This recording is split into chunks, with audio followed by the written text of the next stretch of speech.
afternoon, everyone.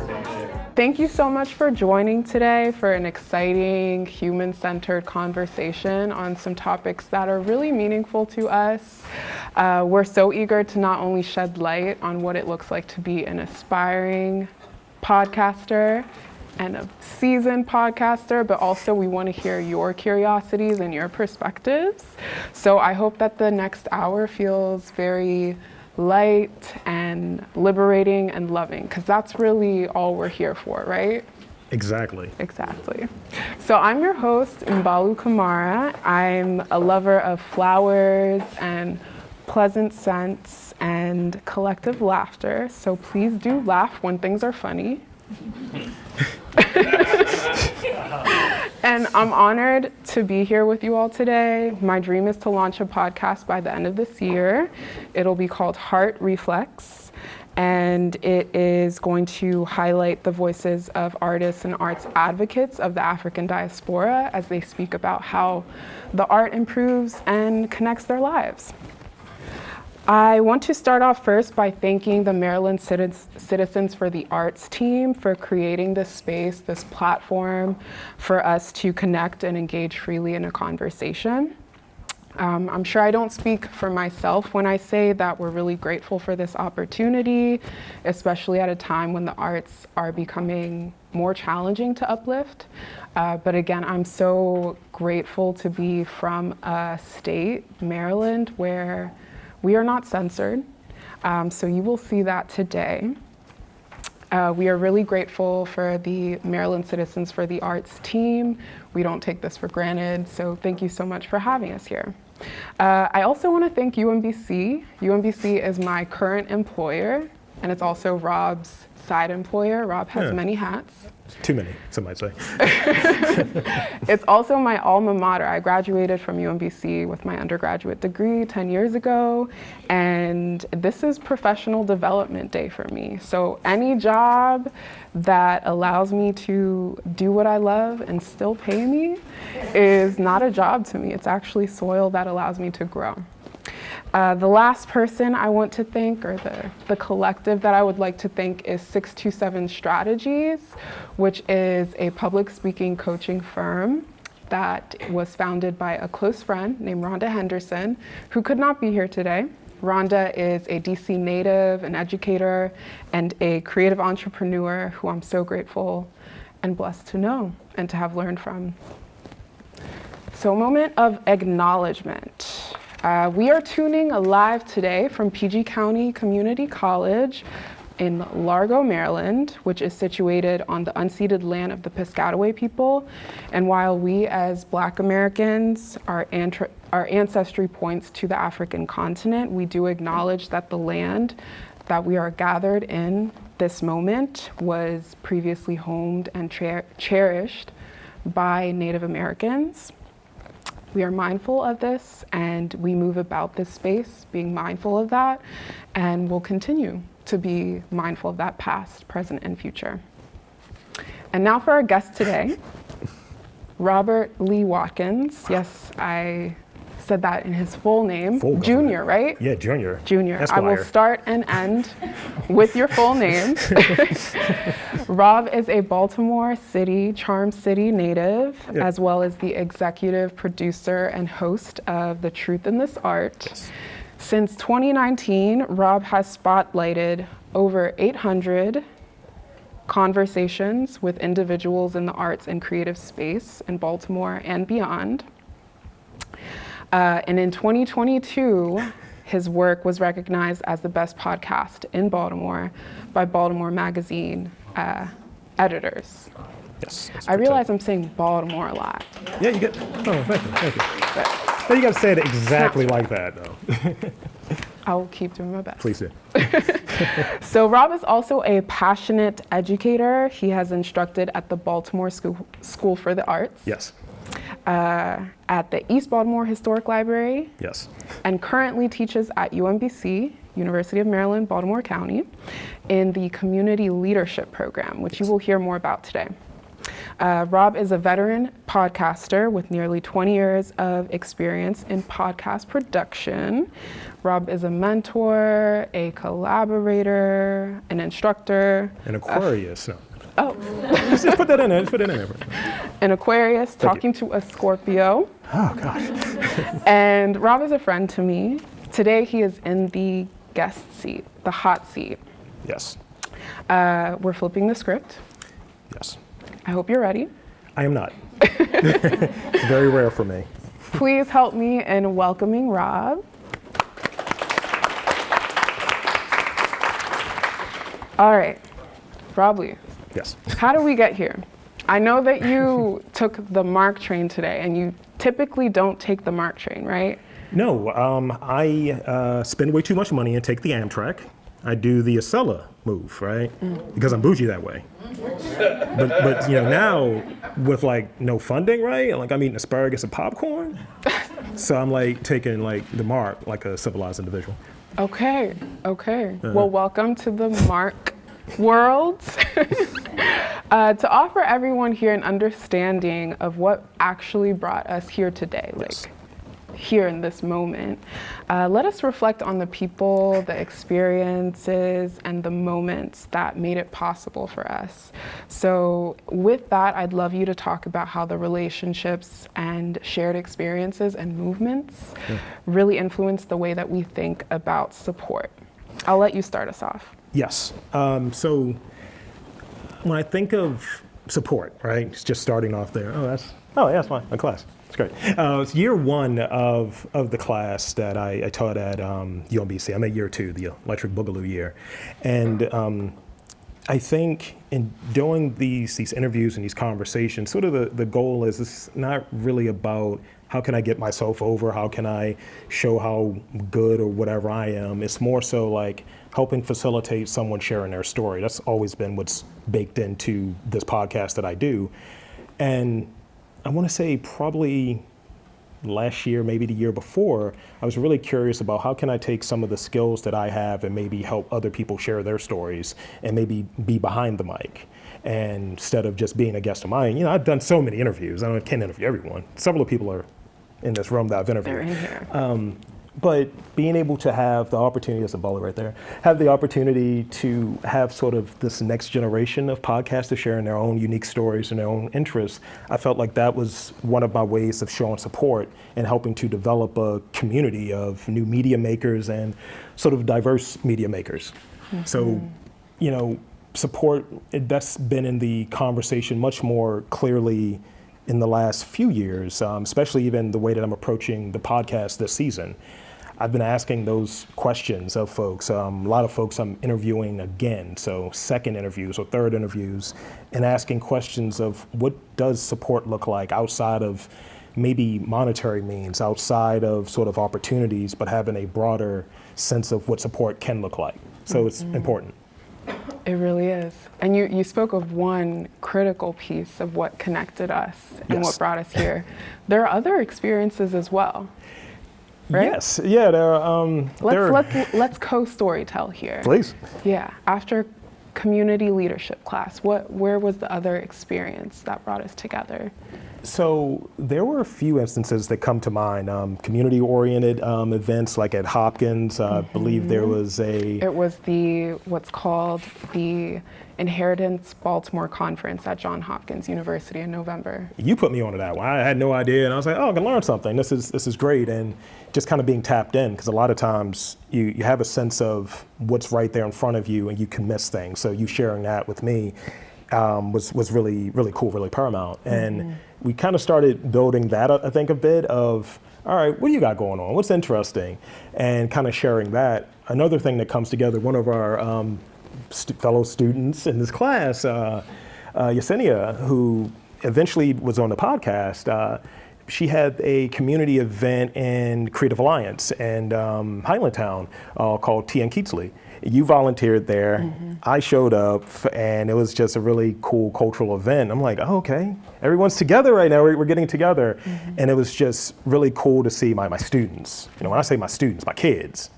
I'm not that old, but my students, and see them kind of do their work and share their story, and you be a part of it and helping with the volunteering. That was really cool. And then from there, you've sat in on a number of podcasts with me as well. Eaton House. Eaton House in DC. It's probably, 3 or 4 that you sat in on? I think it was 3. Yeah. Yeah. 2, actually. 2? 2. 1. It was 2. Okay, just making sure. It was 2. The number's just going down. I was just wondering. There's also been mentoring calls. Yes. I reached out to Rob for some mentorship support, and we do chat. It isn't a structured mentorship thing that we have going on, but anytime I reach out, Rob makes himself available. Yes. We've supported each other with grant writing and understanding the grant writing landscape, the funding landscape, correct? All I know how to do is talk. I can't write, so I'm like, can you help me out with that? But definitely even, sharing some of the insights. There's a lot of stuff in this time that, in almost 20 years that I've learned that it's like, let's share it there. Learn from my mistakes, as I always say. I want to say also one of the more recent things that brought us together was the public art panel. Oh, yeah. As part of UMBC's Center for Art Design and Visual Culture Center. Yes. Yes. You attended that? I did. It was really great to kind of broaden my understanding of public art and its impact, and kind of sit there and revisit. It was in the same classroom that our class was in, so I was like, am I teaching today? Yeah. Had that vibe. Really? Yeah, I felt that way when I went in there. That's awesome. I didn't know that. Yeah. I didn't know that. We didn't miss anything, did we? I think we got it. Well, what brought us here? I think it was the sharing of information. Yet again, was thinking I've done a panel or session here a couple years back, and I was like, this is a really cool opportunity. It's a cool opportunity to connect. It's a great resource. It's a great opportunity to communicate with folks and meet folks. And I was just like, let me share this with you. Maybe one of us will get in and we'll see how it goes, and we're doing it together. So it works out. Thank you for that. Thank you for sharing that. We're both getting paid, by the way. Splitting it evenly in the spirit of true collaboration. So we did not rehearse that co-storytelling. It hasn't even been a year yet since we first met, and there are many ways that we have been connected and have been collaborating with one another and have been supporting one another too. It feels very non-hierarchical, despite me having been taught podcasting essentials from Rob. So I just want to say I really do appreciate everything that brings us together, even if you stand by the Acela and I'm pro Mark. You set tripping? What are we doing? So Rob, I'd love to hear you. You kind of touched on this, but I'd love to hear you share more about how some of those experiences that brought us together, as well as others like them, shape your understanding of what words like access and resources and reciprocity really mean for you in your life. Yeah. I think I could start off with reciprocity. That's a word that's hard for me to say. I think I don't really like the sort of what feels like a one-sided thing. Like, hey, I do a thing, I do an interview, I have this connection, I have this person. I don't believe in the gatekeeper stuff, but it shouldn't be one-way traffic. It should be like, how can we establish a relationship, a friendship, a kinship, what have you, and sharing of sort of those resources, maybe those connections, maybe sort of like tools, like I have my recording stuff or what have you here with us today, or sharing of knowledge. It's like I've learned a lot of different stuff, most of it self-taught, and I think the way that grows and opens up who can go into a specific field, let's say podcasting for sake of argument, I think having someone that is there willing to share and willing to connect, I'm always willing to, as you touched on, being able to have the conversation, being able to chat. And also, as we discussed, how can we be of service to each other? That's always important. So in anything that I do, especially in podcasting, I lead with that. Like, all right, this is a cool conversation. How can we continue it? How can I support whatever you have going on? Because obviously I'm interested in the person's work, I'm interested in, sort of their story, and it's like, how can we support each other? And this is actually an image at Eaton, DC. I think my sticker's somewhere over there. I'm gonna have to look at it. That's a Where's Waldo. I'm here. We're not sponsored, so that's why those bottles are turned away from the camera. But I'm here with Natasha Magino, who is the founder and editor-in-chief of Vibe magazine. I mean, not Vibe magazine, the Vibe Room magazine. And this was one of those instances where I wanted to circle back. I've supported the magazine, I supported the next issue that was coming out, and sort of the exchange was, we were just talking of ways that we can work together, whether I'm going to be writing. This was a podcast discussing some upcoming events and sort of the trajectory of the magazine and sort of the focus of the magazine, supporting artists of color in DC and the DMV more broadly, and just figuring out how we can support each other's goals in a like-minded fashion. Mm-hmm. It's so nice to have this picture to look back at, and also to hear you speak so like naturally and eloquently about this experience, and then knowing that there's this recording that we can go back to hear about it really shows me that the Truth in This Art, the name of Rob's podcast, truly is a contemporary living archive for Baltimore City and beyond. Yeah. So I'd love to hear you say a bit about how your podcast really does live with and breathe with the city of Baltimore, and what drew you to this work of being an archivist, a podcaster in the first place. That's a word I'm still getting comfortable with. I be talking on microphone sometimes, but I think capturing these stories, I think it's important. I think a lot of times when we see it now with some of our history right in front of us being kind of erased, omitted, changed, burned, I guess, mm-hmm. and being able to capture the stories unfiltered directly from the people living these experiences, that was the driver, and that continues to be the driver. I've said it before in the pod that this came out of just very pettily. I'm a petty person sometimes, but it came out of just someone talking really ill about Baltimore, and that person might be in office again. And I wanted to disprove that, and I wanted to have people come on and speak for themselves. So that's what that drive is. And so when I do the sort of beyond portion of it, going to other cities and going to other communities, that's still the driver behind it. Mm-hmm. Like, come on, share your stories. Like, I have some questions. It's a framework to help facilitate someone sharing their story. And I've been saying a lot recently of I like to just let the guest cook. It's like I might insert like, hey, let's move in this direction a little bit, but mostly it's improv to have that true conversation. And in thinking about it, I've had several outlets reach out to me, hey, put it behind a paywall and do this and do that. Mm-hmm. And I think it keeps people away from hearing those stories. And mm-hmm. it just feels like awkward to, hey, here's a real story someone's sharing and they're spending the time and they're doing this. Let me put it behind a paywall though. It's just like, it feels weird to me, and it's rather have it out there, no commercials, no ads, and just people sharing their story authentically. Mm-hmm. Mm-hmm. A lot of people might not know this, but you are also a data analyst. I am. Yes. And you are super into films and filmmaking. Is that correct? This is true. Okay, so I feel like this speaks to how podcasting comes very naturally to you, right? Yes. I'd love to hear you share a bit about how you view podcasting as both an art and a research endeavor, how you kind of blend creativity and curiosity in your storytelling process. Okay, yeah. So first off, I asked too many questions. That's the thing. I've been trying to get my questions down. Like, they say a podcast would be like 38 minutes. I'm like doing hour-long sessions now. I ask too many questions.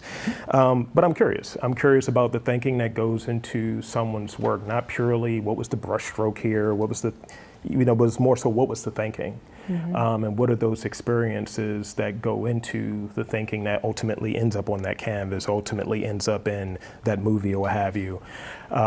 That's a big piece of it. I think the data analyst side of it and the sort of podcasting side of things, I've been doing both for almost the same amount of time.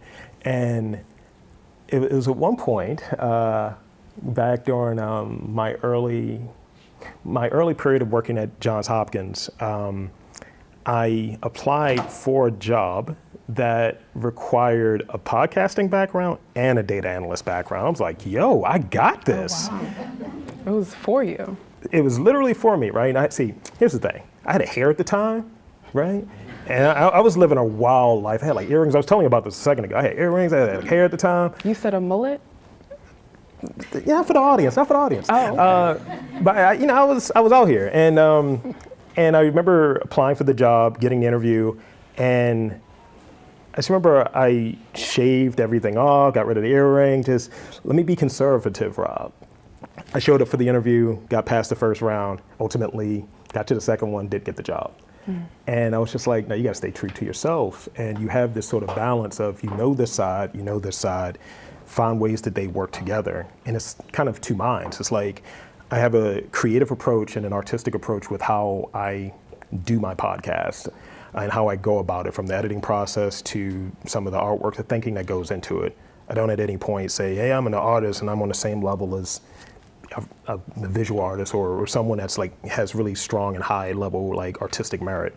But also I have the sort of storytelling background, and that is reinforced with the data background. So when I'm able to have some of those conversations on put together an application, it's just like, not good at the writing portion of it, but the narrative portion, the storytelling portion of it, I can show the data that reinforces the actual, anecdotal like storytelling component. And that just comes from being able to live in both worlds at the same time. A la Blade, if any of y'all seen that movie. Daywalker, yeah. Yeah, Super Blade. Is that one of your nicknames? No, Wave Daddy is one of them. Wave Daddy. There's a video out there with me with a jersey that says that. Okay, Wave Daddy. So there's a lot more that goes into the podcast experience than like the final recording that we hear, right? Yes. Relationships. Yes. Could you walk us through what happens, what unfolds before and after, and all the spaces in between that really do help capture what this podcasting experience is about? Yeah, and I think this picture right here is a good example. So this artist is a Russian artist, a figurative painter named Xenia Gray, based in DC. And she was a referral from one of my friends also based in DC, and she wanted to talk for like an hour and a half months before we did the interview, before she agreed to it, because I think English is her third language. And she was like, I've done art talks and they just leave me up there and just ask me about brushstrokes. And we were just talking, just having a conversation like just regular people. And I was able to get so much out of the conversation that helped me write better questions, more informed questions for the actual interview later. And that's something that's somewhat rare, but because it wasn't a lot out there about her. So, she's laughing a lot in the conversation, and because I realized that, oh, you were a comedian and an actress before you even got into painting. And that's what she talked about most in our like hour and a half conversation. She really didn't talk about painting. She talked about that. She talked about being in this this sort of silence retreat. So I was like, these are interesting things that are not necessarily about current work or upcoming work that perhaps play a role in that work. And I got that from actually changing up that process a little bit and not just going by what's online or what's in a bio and trying to extract and pull questions from it, but actually having a pre-interview. And obviously it's a time component. It's an hour and a half, and then we're doing an interview for an hour, and then we're maybe grabbing a coffee or something afterwards. So you start building out that time. And the way that I think sometimes like podcasting and certain like media is now, it's about speed, and that is a slower process. It's taking its time, and that's one of the things that I've tried to spend more time doing, taking that time. So you were there for a few of these, but making it a point, this is again in Eaton, to go down and meet people in person, to do things IRL versus everything is purely digital and I'm a ghost otherwise. I think switching that process up a bit and trying to be more oriented around person-to-person conversations, I think it leads for a richer conversation. And I even see it in sort of the output and how I feel after the fact. And, you know, I think even after this, it's like, hey, there's an invite to, I think to a show, and I showed up for it. It's rare that I go out and shop for things. I like living in that Spectre life, but you know, because of that person-to-person connection, there's some roots that are built there, and that's what I've been trying to do more of. Yeah. Showing up.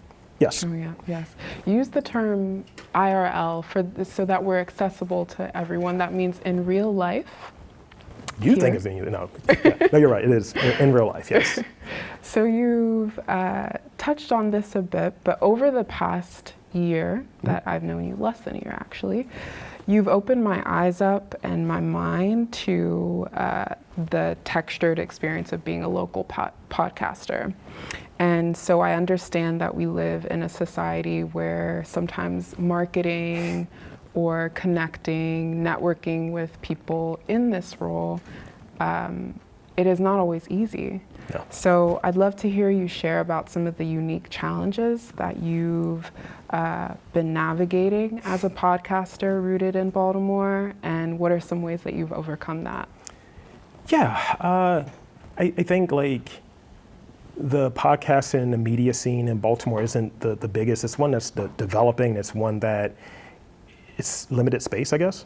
And there's always the call from each of the radio stations over the time that I've been doing this have made the call to me, hey, you want to come and bring your content, your full catalog and the rights to everything that you do over and be one of us, you know, assimilate and all of that. And I like being independent. And I think the sort of component of that independence is I've had conversations with funders, because that's always a consideration, who've told me like, oh, you shouldn't interview these people. We want you to interview these people instead.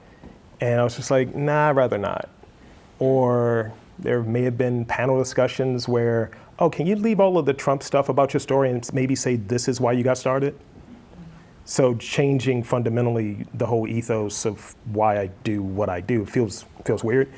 And one of the ways I get around it, because it can be frustrating, it can be super annoying, despite my efforts or what have you, is to maybe change how I'm viewing things and change how what I'm seeking. So the teaching opportunities, those were things that certain people who want to manage me told me not to do. And it's like, that's not going to 10x your business, bro. These are literally conversations I've had. And did they really say bro? Yes. Oh, wow. Just a 5'8" white dude, just, I don't know what to tell you, bro. And I was just like, using the data analyst background, I was like, you don't even know what my stats are. How can you tell what's successful for me from a number standpoint, but even from a personal standpoint? You're not even asking the question. Or what I do represents a thing, I suppose. So I started pursuing things that I thought were more aligned with what I value. I value continued education, so learning, sharing, and connecting with people. So that's teaching. That's just right there for me.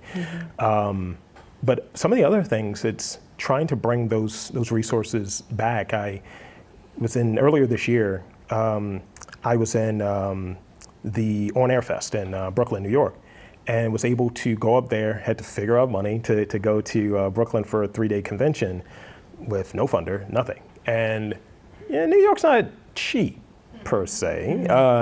And some of these podcast events, tickets are like $700 to just show up and be in the room with a podcaster. And US dollars? US dollars, yeah.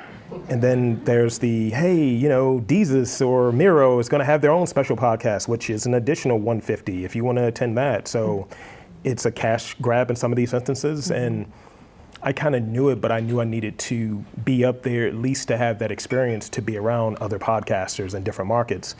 And the sort of IRL, in real life, component of it, I was able to see Tanya Mosley, who I'd interviewed at the end of last season, and she agreed to give me some mentoring advice. We had a coffee and a nice chat, but it was because we were in the same space. She was coming from California for On Air Fest, and I was taking the Amtrak up.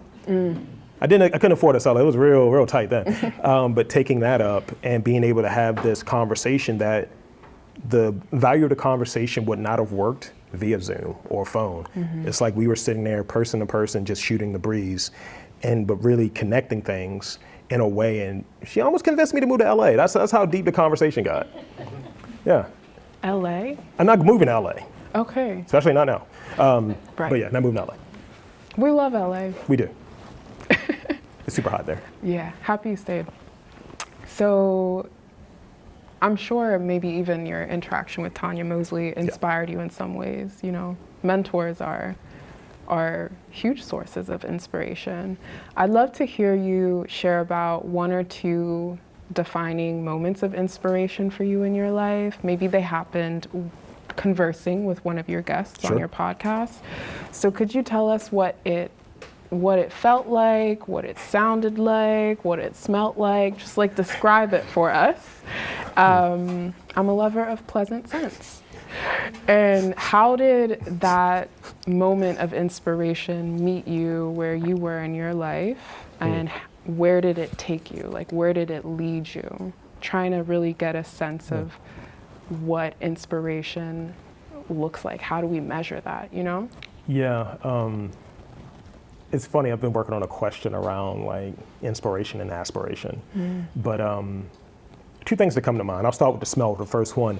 It was bergamot. I was in my studio with a candle lit, as I'm one to do. And I actually reached out, was doing some research, but using the data analyst, from like downloads, and like, where am I getting downloads that are outside of Baltimore? And it's a lot that was coming out of Texas for some reason. I didn't know why. I was like, I haven't interviewed anybody in Texas. And I was like, I want to see what other places are to see if I can actually do this, or am I just purely gonna be here? And I ended up reaching out to a bunch of different people who I thought fit what I do, that were in Austin, Texas specifically. And there's a big podcast market down there now. But I reached out to a few people and connected through a few people here at Baker, Arts, and made some contacts. I was able to meet a few people. One of those people that came to mind was Raisin McIntosh, who works in public art, and she's an Olympic hurdler. That is what her background is. And we got on the phone, which again, in the IRL email sort of world, getting on the phone is different. Got on the phone, and she was like, we have discretionary funding, so we can pay for you to come down here if you want to do these interviews. So I came down to Austin, Texas. It was an average of 106 degrees each day I was down there. I was sweating out my ethnicity. It was just like, the blackness. Oh, no. So I go down there, and I interview her and 7 other people in different areas of art. There was one person who was a writer who's since moved up here now, Jay Fabello. There was a video game designer who did all of the marketing for one of these big taco chains down there. And we barely had a conversation. He made me as a character in his video game. I thought you were gonna say he made you a taco. Well, we had tacos too. Okay, that's Tacos good. are important. But he made me into a character in his video game. Oh my God. Which I was just like, 8-bit Rob, this is amazing. And several other people. And I think in it, the sort of conversation and the sort of desire to leave from here, go to a place I've never been, and interview people. I usually don't know the folks I'm interviewing anyway very well, but I'm interested and curious, but something very different. It gave me sort of this pull that I was like, I can do this in other places. These sort of conversations matter. And the Raisin McIntosh person I referenced earlier, without really putting out that pitch of, hey, I need this for this reason, she was like, no, you're a light worker. We go fund you. Come on down. It was pretty easy. And it felt good that someone saw what I was doing and saw the value in it, and they weren't like a neighbor, if you will. And another instance that comes to mind is LaFontaine Oliver, who used to be head of the board for WYPR, who now runs New York WNYC, so the biggest job in the public radio industry. And I got connected to him through a PR firm. I didn't even know who dude was. I was just like unaware. It's like, it's a really big, important guy in this industry. You got him for an interview. You don't know who he is. What are you doing? And had a conversation with him. He has some Morgan ties. I'm a Morgan alum. Somehow I missed him, when I was there. And we had a really good conversation. One of the few that I was very, very, very nervous about because of the sort of, you're in this spot. We had the conversation, and after we kind of got to the closing part and we wrapped it, he was like, yeah, I'm interested in broadcasting. And that was just that acknowledgement of like, someone that's in this level of the industry is giving you sort of your, what do the old folks say, the proppers? Giving you your proppers. The proppers. Instead of props, I've heard people say your proppers. Proppers. Yeah. I like that. I'm going to use that. Don't bring that back, please. Oh, okay. There were a couple of pictures Yes. that we forgot to show because I was so absorbed in your storytelling. I talk a lot. Yeah, this is from Big Improv. Let's go back. Yeah, it's from Big. Well, I still had the Yves Saint Laurent glasses on. Yeah. No mullet, thank God. Yeah, I was balding at that point. This was from the Creative Mornings talk. Sean Champion did this in Mount Vernon, I believe. Awesome. Okay. I was on a billboard at one point in Station North. Point. Yeah. Casual.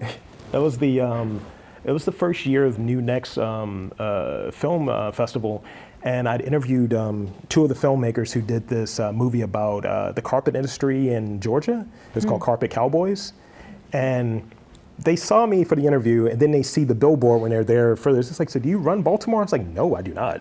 It's like, you're on a billboard, so what are you doing? Do you run Baltimore? I don't. And I think I didn't do it on purpose, but I had a cowboy hat on that day for some reason. I was literally dressed like the character from their film, so they thought I was in cowboy corps. Interesting. Yeah. Interesting. You should wear the cowboy hat more often. I will take that into account. I will probably do that. Yeah.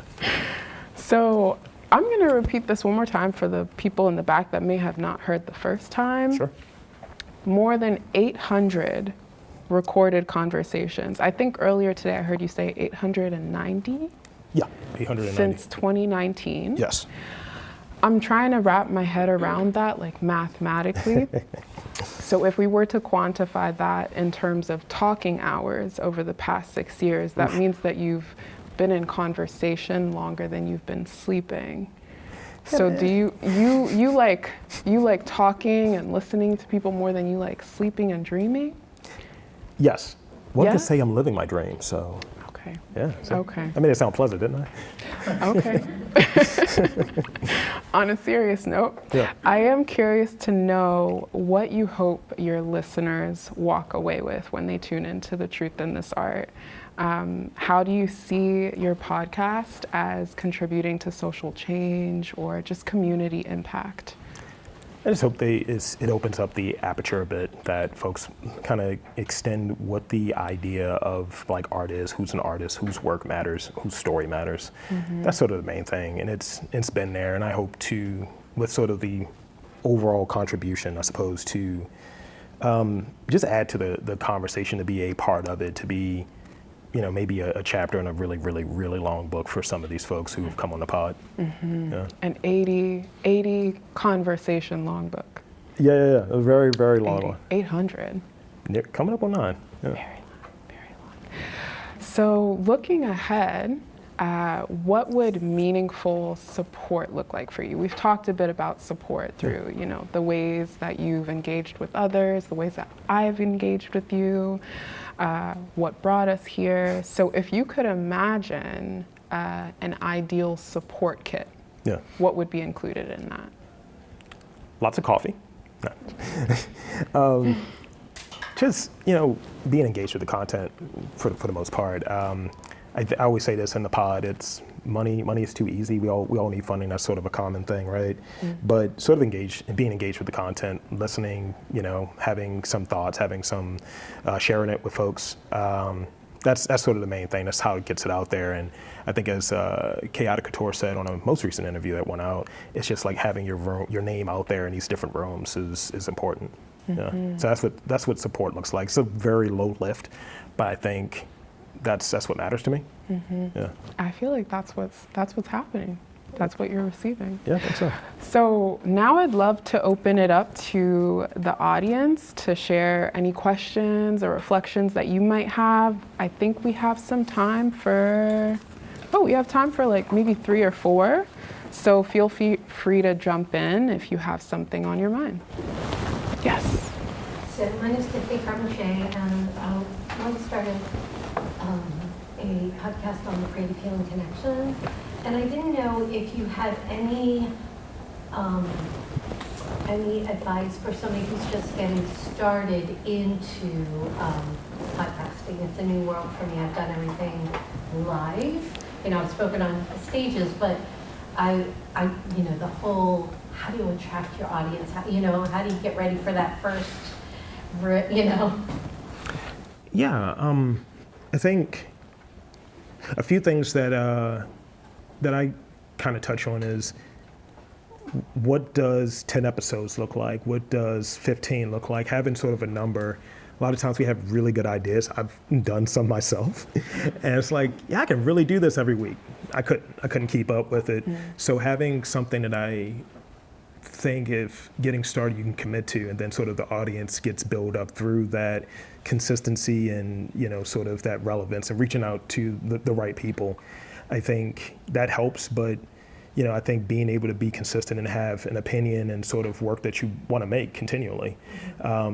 I was having this conversation earlier today about, some of the students that I've had before they even have recorded or even come up with a title. How do I monetize this? Bro, you don't have a podcast yet. So building from there, I think, is where I would probably start. And here's the first 5 episodes. Here's the first 10 episodes, whatever that cadence might be, to get an idea of what that rhythm looks like for you, and then just fine tune and build from there. And folks will come, folks will listen. Okay. I was thinking about recording 52, for the weeks. Yeah. And then curating them, so it kind of like builds and then launching. But do you think you can do it smaller sets, like 10 episodes? I would probably look at smaller sets. Okay. Yeah. But 52 is a good number. It's weekly. I like volume. It's a lot of conversations. Rob has had 332 conversations in 1 year. That's like at least in 1 year. Wow. Yeah. First year. Some might say too many. Any other questions? Yes. How you booking your guests? Who you booking? I do the booking myself. I sometimes get referrals. It's pretty rare, but just being aware. So if I'm in Station North and I see that giant LED board in Baltimore, I'm like, that person's work is cool. I'm gonna reach out to them. It's as simple as that. Or even if I go to an art fair or something and someone's work speaks to me, and I'm just like, let me reach out and see if they're interested. I was in Spring Break Art Fair in May, and actually have an interview on Friday with an artist who I saw his work there, and I was like, this is interesting. You're a provocateur. Let's chop it up. And he was like, yeah, let's make it happen. And it's as simple as that sometimes. People want an opportunity to share their story. Yeah. Yes, I'll go with you. My name's Jordan. I love your podcast. I Thank you. listen to it. So, Appreciate you.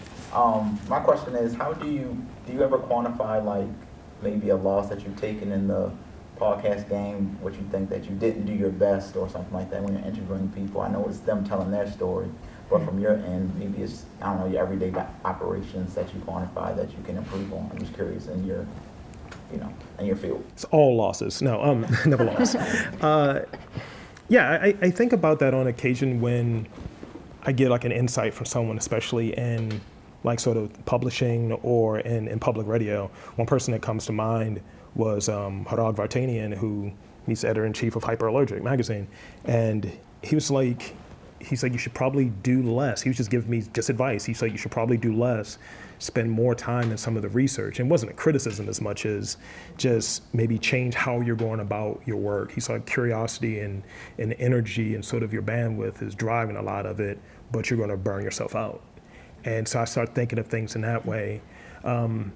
Also, let's just take it to monetary, right? A lot of times it's just you're not getting that big funder. You're not getting that big, I don't have any ads. I don't use ads. And so it's just different things that you can miss. So it's always at the end of the year, a lot of all right, let me cross this out. Let me cross this line sheet out. And really thinking about, and even this year, I wanted to do 100 episodes this year. That was just sort of the number I had in mind. And generally I do a lot more. And just due to certain circumstances, it's I got to do less. I want to do probably 75. Okay. And just making those concessions and being aware and checking in. Nice. Sure. Yes. My name is Rose. I'm an artist. I'm curious how you are thinking about the future of podcasting. I feel like it's having a moment where I love podcasts, and they're kind of moving a lot more towards YouTube, where there's like a video aspect of podcasting. I'm just curious how you're kind of approaching the evolution of podcasts and where they are now and where you're looking ahead, if you're evolving and changing anything or anything like that. Yeah, question, thank you for the question. It's a question that comes up all the time. I think, from looking at it and observing it, a lot of folks are doing video. It has the impression that a lot of folks are doing videos, less than 20%. That's the number that's floated out there. And it's a higher cost, it's more of a production.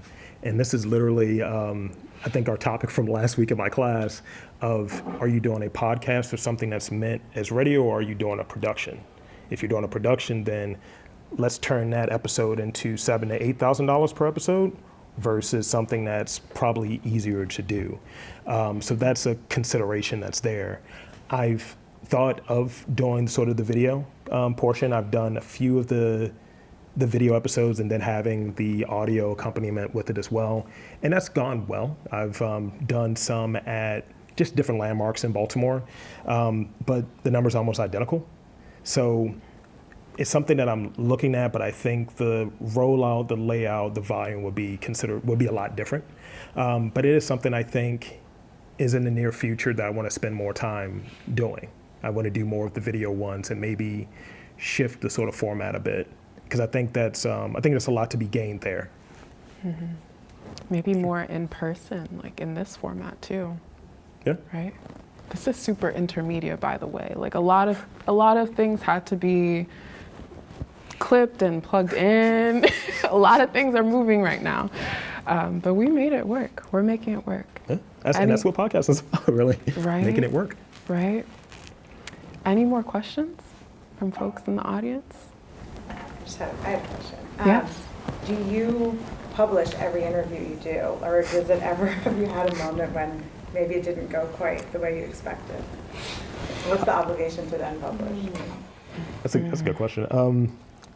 I think it's probably a handful, maybe 10 that I just didn't put out there or didn't upload. It was one recently from the ED of a really, really big nonprofit in Baltimore. And she remembered the conversation. She was like, can you take that interview down that we did a couple of years ago? She was like, I'm using a few too many four-letter words in it. And I was like, yeah, sure. But I try to make it a point to, the main consideration is the guest comfortable with what they said and how they said it. And there have been some times where I've done interviews again, just to make the guests feel less comfortable in sharing their story. Because that's at the forefront for me. A lot of times, this podcast is like the first time someone's been recorded talking about their work or talking about their story. So I want to do it justice. And if they're not comfortable with it, or if I'm like, this didn't work, I was terrible in it, which happens, it happens a lot, I'll take it down, but I try to be as close to what that conversation was and the merit of that conversation. Has the experience having so many insightful conversations transformed your own relationship with curiosity and the art of listening that transfers into your own life as well? That's a really good question.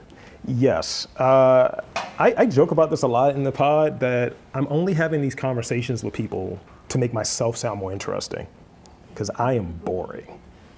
So I will reference other people, like I have firsthand quotes from them. But I think in those conversations, I'm gleaning a lot. I'm learning a lot, some of their influences from the guests, books they've read, who they look up to, who they're inspired by. And it pops up, and questions that I'm writing, sort of insights that I'm trying to pull from folks. So yeah, absolutely. Mm-hmm.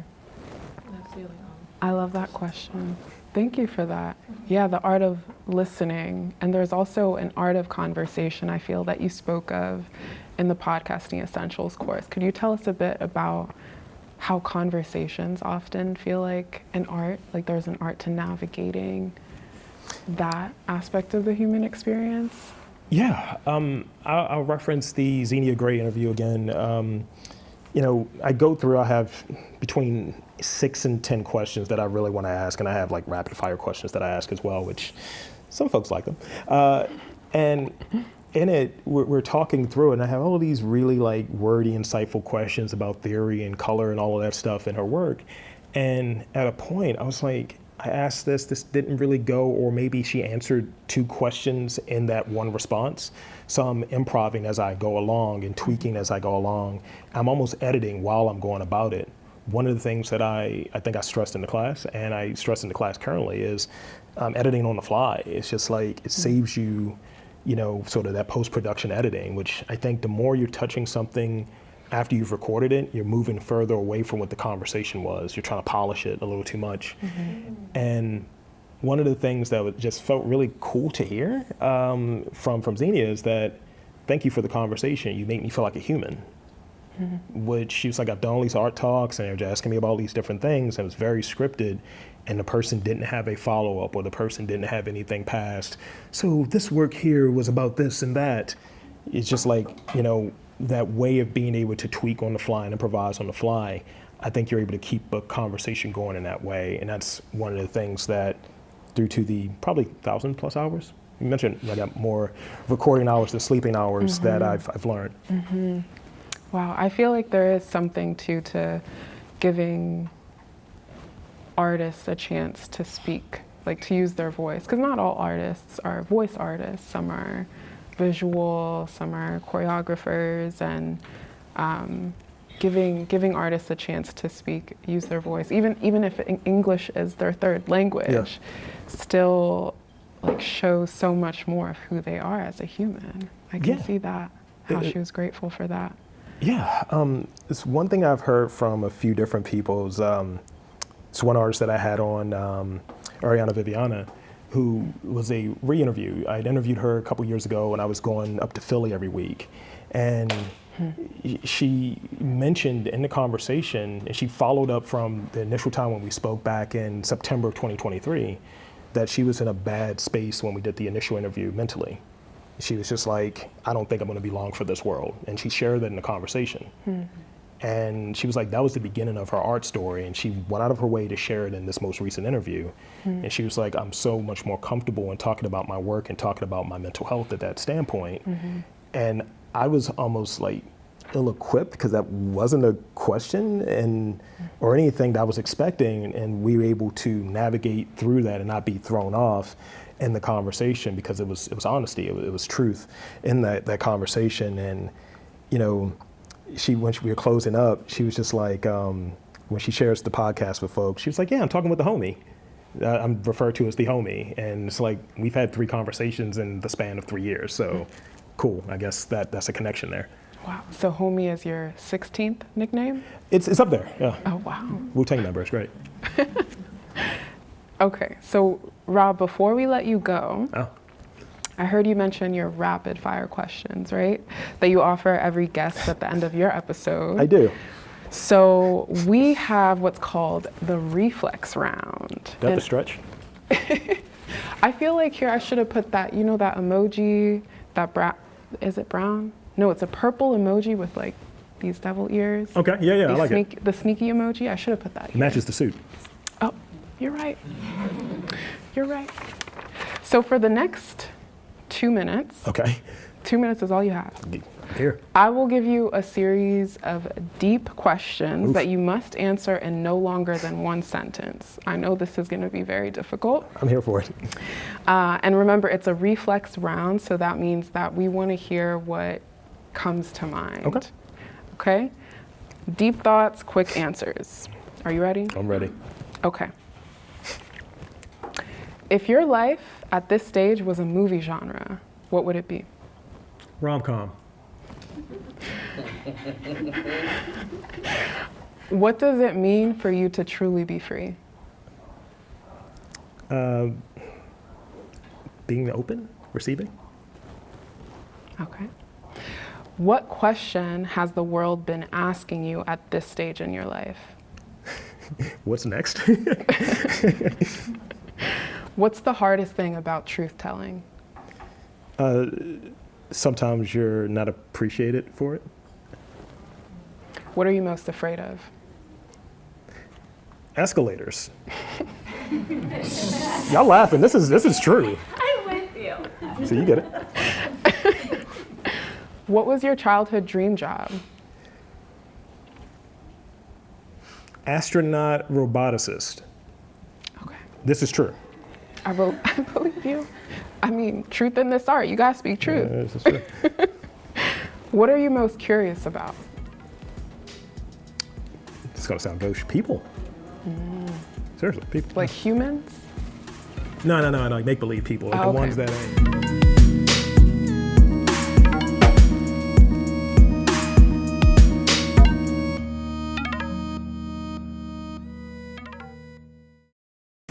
There will be a Q&A portion. What was that? That's the owl. The one from outside. Where is that? Oh, that one. This is an owl? Yes. So that's what it's called. Oh yeah. Yeah, look at the front of it.